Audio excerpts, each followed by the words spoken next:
हमारे इस देह में जो पिंगला है सो सकारात्मक, विध्वंसात्मक अथवा युद्ध अथवा तप अथवा इस तरह की सब चीज़ों में ये सारी जो शक्ति है, हमारे शरीर की जो फंक्शनिंग है, माने आपका muscular system, blood system, circulatory system, ऐसे पाचन का सिस्टम, एलिमिनेशन का सिस्टम, ये सब पिंगला से चलता है, सूर्य स्वर से, सूर्य शक्ति से चलता है। पर जितना मृदु फंक्शनिंग है, let's say glandular secretions, hormonal secretions, और हमारा मस्तिष्क भी दो भाग में बटा है ना, left and right hemisphere. So एक है जो which is more to do with emotions and thinking and feelings, दूसरा है more about active thinking, determining, analysing, so divided. So Ida और पिंगला दो तरह से तंत्र में उसको कहते हैं। तो शरीर जो है वो प्रकृति से बना है, तो वो हो गया उमा, और जो चेतना है सो हो गया शंकर। और जब हम शंकर जी की बात करते हैं कि वो शंकर के बहुत स्वरूप है ना, तो एक स्वरूप वो है जिसमें वो एक ब्याहता है, माने उनकी ब्याहता है उमा पार्वती अनेक जन्मों में अलग अलग नाम से, अलग अलग शरीरों से वो साथ में रही हैं, लेकिन थी तो वो हर बार आद्य शक्ति का ही स्वरूप। तो जीव को जब कुछ चाहिए सृष्टि से संबंधित, तो वो प्रकृति से ही तो आएगा ना। तो प्रकृति माने उमा, तो वो बाएं से है, तो वो वाम अंग में उमा विराजे, मेटे सब जंजाला। वैसे कई बार कुछ एक संत का ये कहना है, कहते जंजाल डाला भी तो उसी ने है ना, प्रकृति ने ही जाल डाला है, और प्रकृति से के जाल से छुटकारा भी वही करे। लेकिन इसको थोड़ा सरल या भक्ति भाव में जाए तो मन में जब तकलीफ हो, जीवन में तकलीफ हो, संशय हो, कष्ट हो, रोग हो, तब उस समय पर आपकी जो दैवी गुण होते हैं, दैवी गुण दुर्गा है, तो उस दुर्गा को जागृत करने से आपकी समस्याएं दूर हो जाती। बुद्धि कम है तो सरस्वती, शौर्य कम है तो दुर्गा, हाँ, और श्री की कमी है तो फिर देवी अन्नपूर्णा। तो ये जो भिन्न भिन्न शक्तियां हैं इस सृष्टि में, तो उन सब शक्तियों की जब कोई आराधना तो कह रहे शंकर की करेगा, पर जो वाम अंग में देवी बैठी हैं, वो देवी जो है वो आपके सब कष्टों को दूर कर देती है।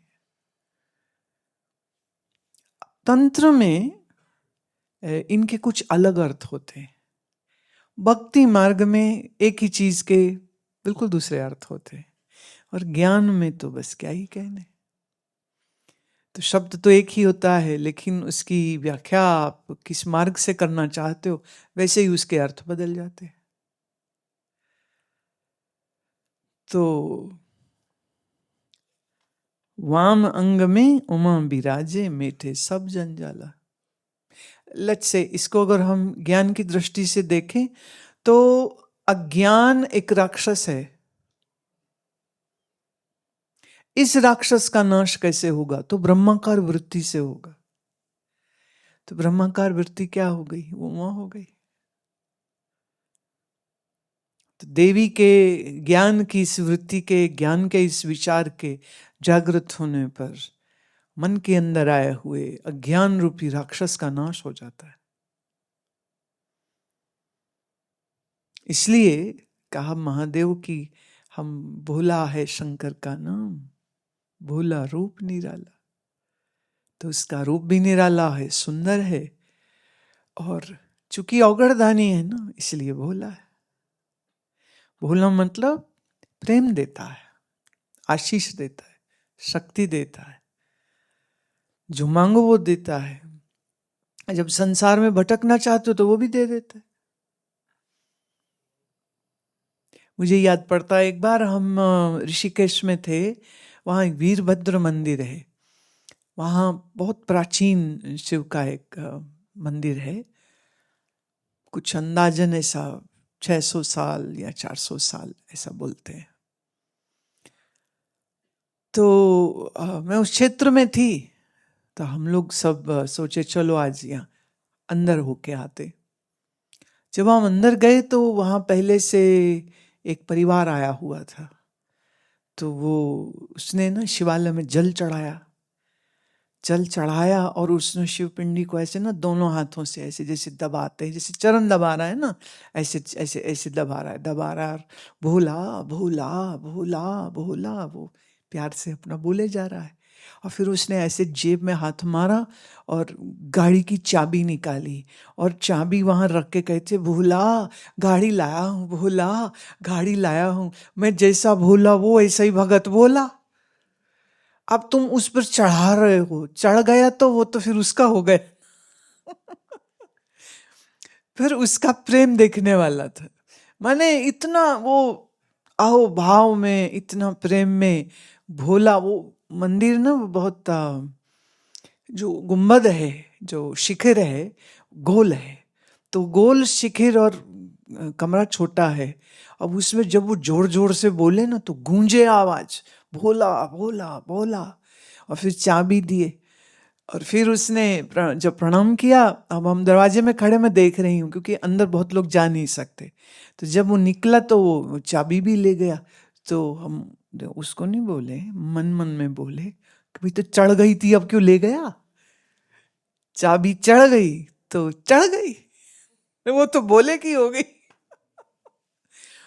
लेकिन वो भक्त का भाव होता है कि कोई वस्तु मुझे मिली है तो मेरे भगवान की कृपा से मिली है, तो वो आके धन्यवाद देता है और धन्यवाद और अपना प्यार। और वो ऐसे लगा हुआ है ना, बड़ा मजा आया उसको देख के। अब जिसके अंदर भाव नहीं है वो कहेगा ये पत्थर को क्या कर रहा है, पर जिसके भाव है उसके लिए वो सिर्फ पत्थर नहीं रह जाता है। वैसे मैं कई बार सोचती हूँ, लोगों के मैं देखती हूँ ना, बेटा बेटी पोता पोती, तो वो अपना जब वो बच्चे से खेलते हैं तो क्या क्या लाड लड़ाते हैं। तो उसका शरीर क्या है, हड्डी मांस का लोथड़ा ही तो है, और क्या है। और नाक उसकी बह रही होती है और उसी को मम्मी चूम चाट रही होती है, मेरा राजा बेटा मेरा राजा बेटा। माने उसका वो नाक से निकला गंध भी उसको अच्छा ही लग रहा होता है, वो लगी है अपना प्यार करने के लिए। लेकिन जब आपकी ममता होती है तो आपके मल मूत्र से भरे बच्चे पर आपको प्यार लुटाने में बड़ा मजा आता है। पर जब भक्त भगवान के, शिव के या कृष्ण के श्री विग्रह पर जब अपना भाव लुटाता है तो यही ममता से भरे हुए लोग के कहते, अरे ये पत्थर की मूर्ति के आगे क्या कर रहे हैं। तो जब तुम अपने लड़का लड़की के आगे ये ड्रामे कर रहे होते हो तो ये क्या कर रहा होता। सोचने की बात है। आपको आपका बेटा बेटी में प्रेम है, ठीक है, करो, कौन मना कर रहा है। लेकिन भक्त को वो उस स्थान से, उस मूर्ति से, हाँ, उसको वहां भाव है। तो भाव के कारण जिसको नहीं श्रद्धा वो कहेगा ये पत्थर की मूर्ति के आगे क्या सर पटक रहा है। लेकिन जिसके मन में भाव है उसको जरा पूछो उसको क्या लग रहा उस समय पर। तो हमारे भारत में जो भक्ति का रंग है ना वो बड़ा ही अद्भुत, बड़ा ही अद्भुत है। तो उसी भक्ति के रंग में महादेव जी की ये सुंदर, बहुत सुंदर, मैंने उसके सारे ही शब्द ना भाव प्रधान है और शिव की उपासना है, शिव की स्तुति है और शिव के उस रूप स्वरूप के लिए लाड लड़ाया जा रहा है। तो ये भक्त का भाव है ना। ये माने भक्त का भाव देखिए कि उसने ऋषि वेद व्यास को भी छोटा कर दिया है कि व्यास जी आपके बस का नहीं है भोलेनाथ की महिमा गाना, मतलब हो गए तुम बहुत बड़े ऋषि, लेकिन तुम शिव की स्तुति नहीं गा सकोगे। तो ये ऋषि वेद व्यास का अपमान नहीं है, ये भगवान शिव की स्तुति है।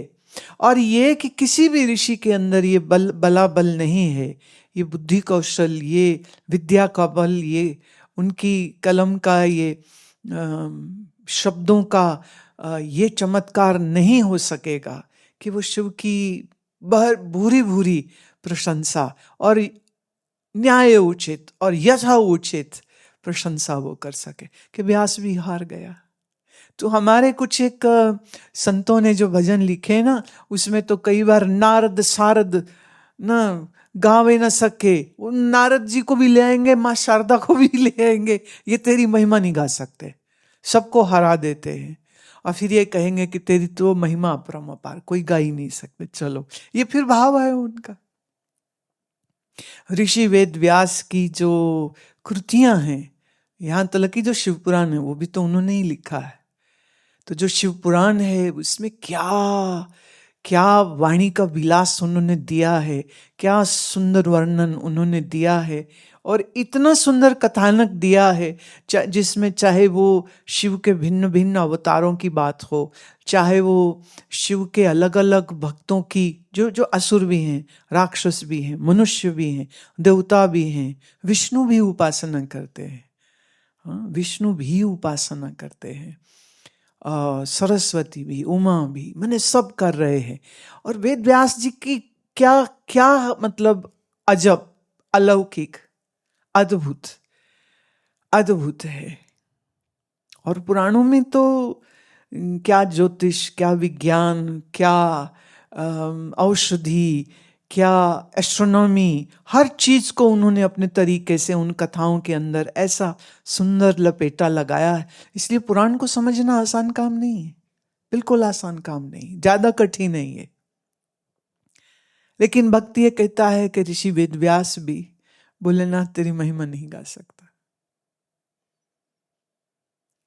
तो ये ऋषि का सर्वश्रेष्ठ, सर्वोपरि, अलौकिक, अद्भुत ऋषि का नाम लेकर के वो ये कह रहे हैं कि किसी के बस का नहीं है कि शंकर तेरी महिमा का हम वर्णन कर सके।